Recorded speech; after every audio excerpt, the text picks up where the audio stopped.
अपनी सुंदर गर्लफ्रेंड को ढूंढने के लिए कॉल रातों रात अमेरिका से इंग्लैंड पहुंच जाता है, लेकिन गर्लफ्रेंड की दी हुई लोकेशन पर पहुंचते ही उसे एनाकोंडा एजेंसी के लोग पकड़ लेते हैं। उसके चेहरे पर कपड़ा डालकर उसे बेहोश करके अपनी सीक्रेट लोकेशन पर ले आए। कॉल जो एकदम सीधा साधा था, उसे कुछ समझ नहीं आती कि आखिर उन लोगों को उससे क्या चाहिए। जब कॉल की आंख खुलती है तो सामने रोस्को नाम का माफिया खड़ा था, जो लोगों को टॉर्चर करने के लिए मशहूर था। रोस्को कॉल से कहता है, आखिरकार हमने टैक्समैन को पकड़ ही लिया, चलो अब अच्छे बच्चों की तरह मुझे पासवर्ड बता दो। लेकिन कॉल के कुछ भी पल्ले नहीं पड़ता। उसने कहा, नहीं, मैं कोई टैक्समैन नहीं हूँ, मैं एक किसान हूँ। कॉल कहता है, चाहे आप मेरा बैग चेक कर लो, मेरा नाम कॉल है, मेरे पासवर्ड पे भी अमेरिका की नेशनलिटी लिखी हुई है। लेकिन रोस्को को टैक्समैन की किसी भी बात का यकीन नहीं था, इसलिए रोस्को एक शीशे के पिंजरे में से जहरीली मधुमक्खी को बाहर निकालता है और आहिस्ता आहिस्ता करके कॉल के मुंह के पास लाने लगा। बेचारा कॉल गलती से बेमौत मरने वाला था, लेकिन तभी पीछे से एक धमाका होता है और दरवाजा तोड़कर कॉल की सुंदर गर्लफ्रेंड सेडी वहां पहुंच गई।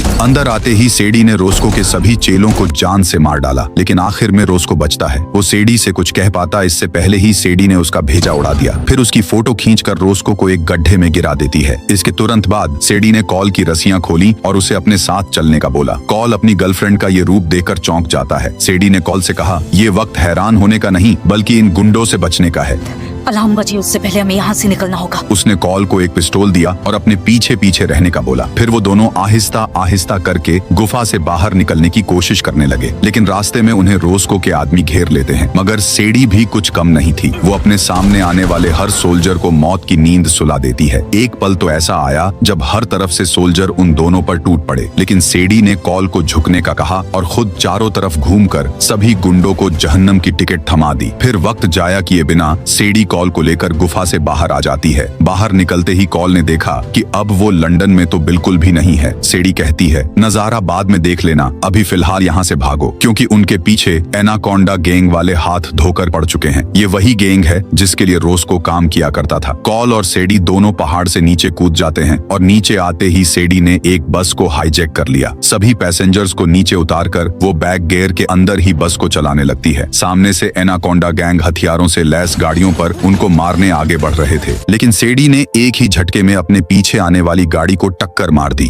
लेकिन इतने में ही पीछे से एक सोल्जर बस पर चढ़ गया। वो सेडी पर हमला कर पाता इससे पहले कॉल ने उस पर वार करके उसे नीचे गिरा दिया। सेडी को कॉल की चिंता होने लगी। इतने में ही दूसरी तरफ से एक और सोल्जर सेडी को धक्का देकर ड्राइविंग सीट पर आकर बैठ जाता है, लेकिन सेडी ने तुरंत ही पलटवार करके स्टीयरिंग को अपने काबू में ले लिया और सीट बेल्ट की मदद से उस सोल्जर का गला घोंटने लगती है। यहाँ दूसरा सोल्जर कोल को जान से मारने ही वाला था, तभी कोल के हाथ एक कैक्टस आ गया जिसे वो सोल्जर के मुंह में दे मारता है और तुरंत ही कोल ने उसे टांग मारी, जिससे वो सोल्जर बस से नीचे गिर जाता है। यहाँ दूसरा सोल्जर अभी भी सैडी पर वार करने ही वाला था कि कोल एक मर्तबा फिर से उठता है और उसे धक्का देकर बाहर गिरा देता है। बस अब बची थी तो सिर्फ और सिर्फ एक गाड़ी, जिसे सैडी ने चकमा देकर पहाड़ों में क्रैश करवा दिया और अब वहाँ पर मौजूद एनाकोंडा गैंग के सभी मेंबर अपनी जान से हाथ धो बैठते हैं। कुछ देर और सफर करने के बाद बस की खस्ता हालत होने की वजह से वो बस चलने लायक नहीं रहती, इसीलिए सैडी कोल को लेकर बस से बाहर आ गई। यहाँ हम देखते हैं रोस्को की सीक्रेट लोकेशन पर एनाकोंडा गैंग के मालिक को, जिसका नाम है दिमित्री। वो अपने राइट हैंड लियोन को बोलता है, मुझे किसी भी हालत में टैक्समैन चाहिए। पूरी दुनिया के बाउंटी हंटर्स और शिकारियों के बीच ऐलान कर दो, जो भी टैक्समैन को जिंदा पकड़ के लाएगा उसे $1 बिलियन दिए जाएंगे। लेकिन याद रहे, टैक्समैन को सिर्फ और सिर्फ जिंदा ही पकड़ना है। फिर उसकी नजर पड़ती है रोस्को के एक प्राइवेट चेले पर, जो गोली लगने की वजह से बहुत ज्यादा घायल था, लेकिन अभी भी वो जिंदा होता है। इसलिए दिमित्री दुनिया की सबसे जहरीली कीड़ियों को उस पर छोड़ देता है। जहरीली चींटियों के डंक की वजह से रोस्को का चेला तड़प तड़प कर मारा गया और फिर वो सीन कट हो गया। यहाँ हम देखते हैं कॉल और सैडी को, जिन दोनों के बीच लड़ाई हो रही थी, क्योंकि कॉल को लगता था कि सैडी आज से 2 महीने पहले न्यूयॉर्क में रहा करती थी, जिसके कारण सब्जी मंडी में उन दोनों की मुलाकात होती है। पहली मुलाकात में ही वो दोनों एक दूसरे को पसंद करने लगे। कॉल बताता है कि मुझे सब्जियों, पौधों और एग्रीकल्चर के बारे में बहुत ज्यादा नॉलेज है। मैं चाहता तो फार्मिंग के अंदर साइंटिस्ट बन सकता था, लेकिन मैंने साइंटिस्ट बनने की बजाय अपने बूढ़े माँ बाप की मदद करने का फैसला किया, जो अभी भी फार्मिंग ही करते हैं। वो दोनों एक साथ घूमते हैं और बहुत ही जल्द करीब आ गए। एक माँ एक दूसरे के साथ रहने के बाद सैडी कॉल को कहती है, मुझे काम के सिलसिले में बाहर जाना है। सैडी ने झूठ बोला था कि वो एक आर्ट मेकर है, लेकिन जब 1 महीना हो जाने के बाद भी सैडी कॉल कॉल को फोन नहीं करती तो कॉल अपने एक दोस्त को कहकर सेडी की लोकेशन निकलवाता है और सीधा निकल गया अमेरिका से इंग्लैंड की ओर। और आगे जो हुआ वो आप सभी को पता ही है। यहाँ चलते चलते सेडी कॉल को लेकर पाकिस्तान में मौजूद एक छोटे से टाउन में आ जाती है। वहाँ पर उसकी मुलाकात मिकाइल से हुई। सेडी ने मिकाइल को कहा, तुम्हें मेरा एक काम करना होगा, मेरे लिए तुम्हें कॉल को घर छोड़ना है। अब कॉल भी सेडी की असलियत जान चुका था और उसे सेडी पर गुस्सा होता है, इसलिए वो भी घर जाना चाहता था। लेकिन जब मिकाइल कॉल से बातचीत करता है तो उसे पता चला कि सेडी और कॉल एक दूसरे को प्यार करते हैं, इसलिए मिकाइल उन दोनों को मजाक करने लगा। लेकिन तभी सेडी कहती है, तुम इसे घर छोड़ने वाले हो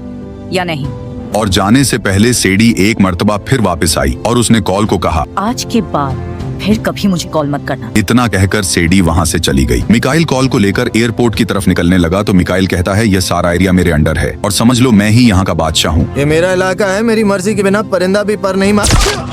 और पलक झपकते ही मिकाइल मिट्टी में मिल गया। उसे मारने वाले का नाम था मार्कस, जिसने सेडी को गन पॉइंट पर लिया हुआ था। सबसे स्मार्ट हंटर हूँ मैं। लेकिन स्मार्ट हंटर अब ज्यादा देर तक स्मार्ट नहीं रहता। उसे टाइका नाम का एक दूसरा बाउंटी हंटर गोलियों से बूम देता है। कोल और सेडी की मुश्किल अभी कम नहीं हुई थी, बल्कि वो तो और भी ज्यादा बढ़ चुकी थी। चलते चलते टाइका ने बोला, मुझे नहीं जानना कि तुम दोनों में से टैक्समैन कौन है, मुझे तो बस पैसों से मतलब है। टाइका उन दोनों को एक गाड़ी में बैठने का बोलता है। जैसे ही कोल और सेडी गाड़ी में बैठे तो टाइका भी उनके साथ आकर बैठ गया। कोल ने कहा, तुम्हें हमसे कोई मतलब नहीं है, लेकिन कम से कम अपना नाम ही बता दो। लोग मुझे लेपर्ड बुलाते हैं।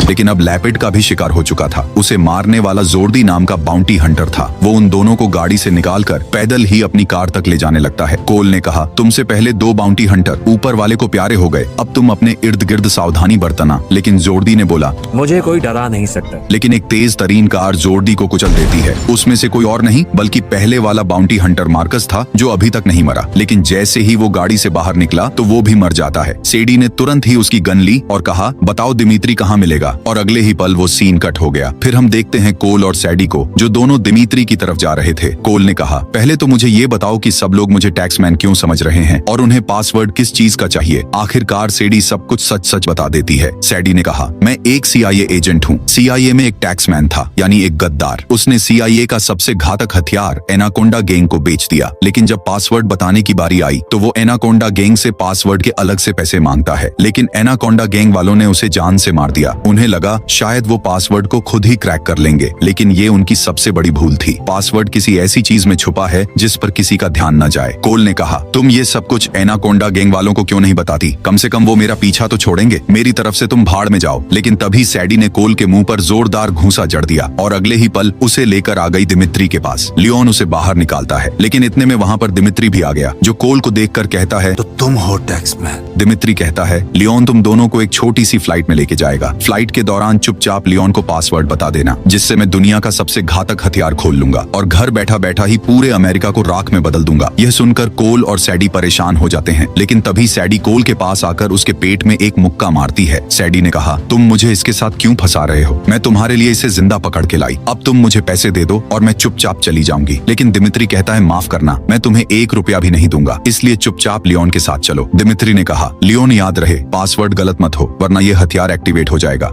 लैंड होते ही खत्म कर देना। लियोन ने कहा, सच सच बताओ, तुम दोनों का आपस में क्या रिश्ता है? सेडी कहती है, मैं एक बाउंटी हंटर हूँ और मैं इसे नहीं जानती। तभी लियोन ने कॉल के मोबाइल पर खींची हुई एक सेल्फी उन दोनों को दिखाई। इसमें कॉल और सेडी बेड पर लेटे हुए थे, इसलिए लियोन को गुस्सा आ जाता है। लियोन ने कहा, जल्दी से पासवर्ड बता दो, वरना तुम दोनों को प्लेन से नीचे फेंक दूंगा। यहाँ सेडी एक चाल चलती है। सेडी ने अपनी जेब में से लिपस्टिक निकाल कर लियोन को दे दी। सेडी ने कहा, इसमें से पासवर्ड को बाहर निकाल लो। लियोन लिपस्टिक की डिब्बी में से 2 लोहे की चिप्स को बाहर निकालता है, जो असलियत में इलेक्ट्रिक शॉक वाली रिंग्स थी, जो सेडी के बटन दबाते ही लियोन को जोरदार झटका देती है, जिससे लियोन बेहोश हो गया। इसी मौके का फायदा उठाते हुए सेडी लियोन के आदमियों पर टूट पड़ी। कोल भी उठकर सेडी की मदद करने लगता है, लेकिन वो दोनों गुंडे बहुत मजबूत थे। उनमें से एक ने तो सेडी के पेट में चाकू घुसा दिया। ये देखकर कोल गुस्से में आ गया, जिसके चलते वो एक एजेंट को मार मार कर अधमरा कर देता है और सेडी ने भी अपने वाले गुंडे को पीट पीट कर नीचे गिरा दिया। कोल सेडी के पास आया और उसका घाव देखकर बहुत ज्यादा डर भर जाता है। सैडी ने कोल से कहा, तुम मेरी चिंता मत करो, ये हथियार लो और सीधा CIA के पास पहुंच जाना। कोल ने यहाँ वहाँ देखा, मगर तभी उसके दिमाग में एक आइडिया आया। कोल पैराशूट वाला बैग पहनता है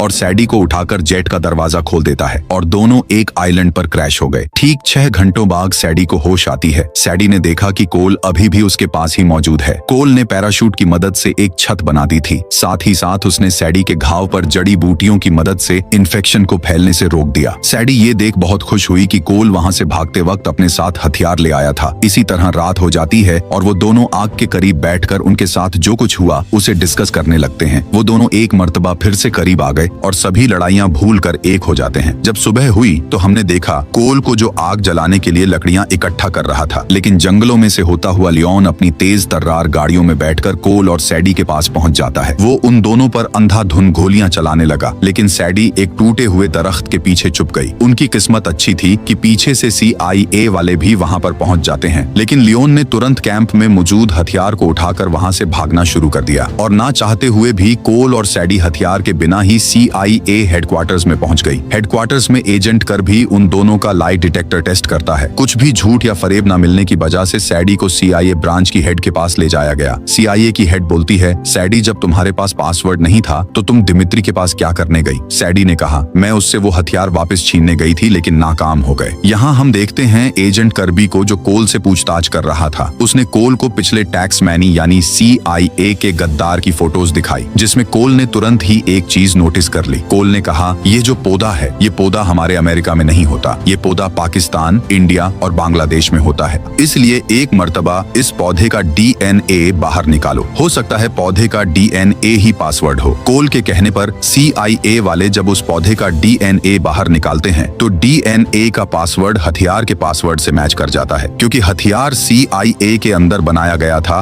तो इस DNA से हथियार की दूसरी कॉपी को खोल दिया गया। इतनी बड़ी कामयाबी मिलने के बाद सैडी CIA वालों को बोलती है, हमें दिमित्री को पासवर्ड का एक हिस्सा दे देना चाहिए, बाकी के 3 हिस्से हम अपने पास रखेंगे। जब दिमित्री को कंफर्म हो जाएगा कि पासवर्ड हमारे पास है तो हम बोलेंगे कि टैक्समैन एक जगह पर तुम्हें पासवर्ड देने आएगा। जब दिमित्री वहां पर पहुंचेगा तो हम दिमित्री को पकड़ लेंगे और उससे हथियार निकलवा लेंगे। इससे करने के लिए एजेंट करबी और CIA की हेड तो मान गई, लेकिन CIA की हेड ने बोला, सारा मिशन जैसा तुमने बोला है वैसा ही होगा, लेकिन तुम्हें सस्पेंड किया जाता है और तुम 3 माह बाद ही CIA को ज्वाइन कर सकती हो, लेकिन फिलहाल के लिए तुम इस मिशन में हमारे साथ नहीं होगी। सैडी को बहुत बुरा लगा, लेकिन वो कॉल को बोलती है, प्लीज अगर कोई भी खतरा हो तो चुपचाप उन्हें पासवर्ड बता देना और अपनी जान बचाकर वहां से निकल लेना। कॉल कहता है, मैं ऐसा ही करूंगा और सैडी उसे गुड बाय बोलकर चली जाती है। यहाँ हम देखते हैं लियोन को, जिसके पास CIA का भेजा हुआ पासवर्ड का एक हिस्सा मौजूद था। दिमित्री के कहने पर वो सूटकेस में पासवर्ड का एक हिस्सा डालता है तो वो बिल्कुल करेक्ट निकलता है। लियोन ने कहा,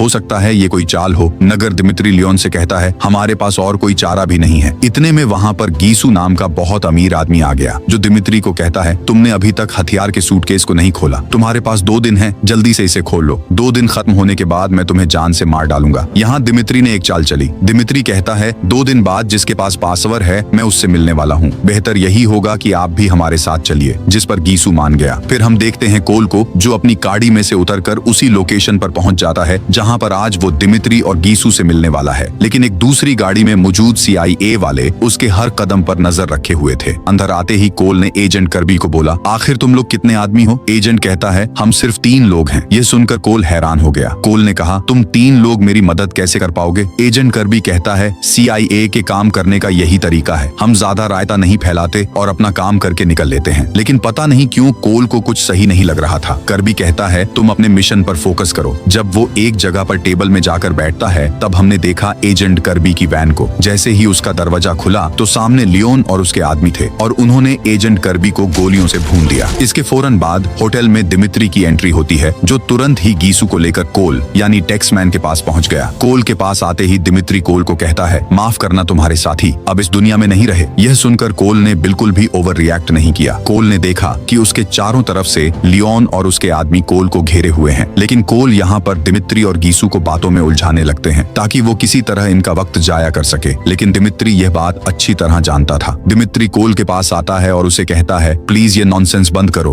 वरना हम दोनों मारे जाएंगे। दिमित्री को कोल के पास देखकर गीसू भड़क पड़ा। गीसू ने कहा, खुसर फुसर बंद करो और जल्दी से जिस काम के लिए आए हो वो काम करो। अपनी गन निकालकर कोल की छाती पर रख देता है, लेकिन इतने में ही पीछे से वहां वहाँ पर सैडी आ गई, जो बहुत ही खूबसूरत लग रही थी। सैडी कोल के पास आई और दिमित्री को कहती है, मैं किसी भी कीमत पर तुम्हें पासवर्ड नहीं दूंगी, लेकिन अगर गीसू जितनी रकम दिमित्री को दी थी उससे आधी रकम देगा तो मैं पासवर्ड गीसू को दे दूंगी। सैडी की ये बात सुनकर दिमित्री गीसू को ऐसा करने से रोकने लगता है, लेकिन गीसू ने तुरंत ही सारे पैसे सैडी के अकाउंट में ट्रांसफर कर दिए और सैडी ने भी बदले में हथियार का पासवर्ड दे दिया। जैसे ही हथियार वाला सूटकेस खुला तो सैडी कहती है, अब हमें चलना होगा, लेकिन दिमित्री सैडी पर गन पॉइंट करके कहता है, तुम शायद भूल रही हो चारों तरफ यहाँ पर मेरे आदमी हैं। सैडी ने कहा, तुम भूल रहे हो, मैंने अभी अभी तुम्हें मारने के लिए $5 मिलियन की सुपारी दी है, तो यहाँ पर जो कोई बाउंटी हंटर होगा वो तुम्हें मारने के लिए पहुंच जाएगा। इतने में ही एक बाउंटी हंटर दिमित्री पर गन पॉइंट कर लेता है। यह देखकर दिमित्री के आदमी और गीसू के आदमी उन सभी बाउंटी हंटर को मारने के लिए बिल्कुल रेडी हो गए। मौके का फायदा उठाकर सैडी ने हथियार को अपने कब्जे में लेने की कोशिश की, जिसमें वो कामयाब भी हो जाती है, लेकिन एक गुंडा सैडी पर गोली चला देता है और तभी चारों तरफ से गोलीबारी शुरू हो गई। सैडी ने हथियार को पकड़ा, कोल को अपने पीछे छुपने का कहा और एक एक करके अपने रास्ते में आने वाले हर गुंडे को टपकाने लगी, लेकिन तभी लियोन कोल पर टूट पड़ा। लड़ते लड़ते वो दोनों सीढ़ियों से नीचे गिर जाते हैं। दोनों फौरन से उठ खड़े हुए और एक दूसरे पर टूट पड़ते हैं। लड़ते लड़ते वो दोनों जनरेटर रूम में आ गए, जहां से ऊपर लगी हुई रूफ के घूमने की स्पीड को कंट्रोल किया जाता था। उन दोनों की लड़ाई की वजह से जनरेटर में खराबी आ जाती है और ऊपर लगी हुई छत बड़ी तेजी से घूमने लगी, लेकिन तभी लियोन कोल पर अपनी चेन से अटैक करने लगा और मारते मारते कोल को गरारी के अंदर देने की कोशिश करने लगा, लेकिन कोल ने बड़ी चालाकी से उसी की चेन को गरारी के अंदर दिया, जिससे लियोन गरारी में आकर मारा गया। यहाँ ऊपर स्पीड काफी तेज हो जाने की वजह से रूफ बड़ी तेजी से घूमने लगती है। जब कोल ऊपर आया तो वहाँ पर दिमित्री सैडी पर भारी पड़ रहा था, इसीलिए कोल दिमित्री पर हमला करता है और सैडी की जान बचा लेता है, लेकिन वो हथियार अभी भी दिमित्री के पास था। तभी सैडी ने देखा कि एक पत्थर की फाउंडेशन सीधा दिमित्री की ओर आ रही है। सैडी उस फाउंडेशन पर गोलियां चलाती है, जिससे वो फाउंडेशन दिमित्री पर टूट पड़ी और कोल की मदद से सैड ने दिमित्री के हाथ से हथियार को पकड़ लिया। फाउंडेशन के टूटने की वजह से दिमित्री ऊपर से नीचे जा गिरता है, लेकिन हथियार सैडी के पास बिल्कुल सेफ था, जिससे देखकर वो दोनों आपस में किस करने लगते हैं और इसी के साथ उन दोनों ने दुनिया पर आने वाले खतरे को बचा लिया। और फिल्म के आखिर में हमने देखा कोल की फैमिली को, जो सैडी और कोल की शादी पर बहुत ज्यादा खुश थे।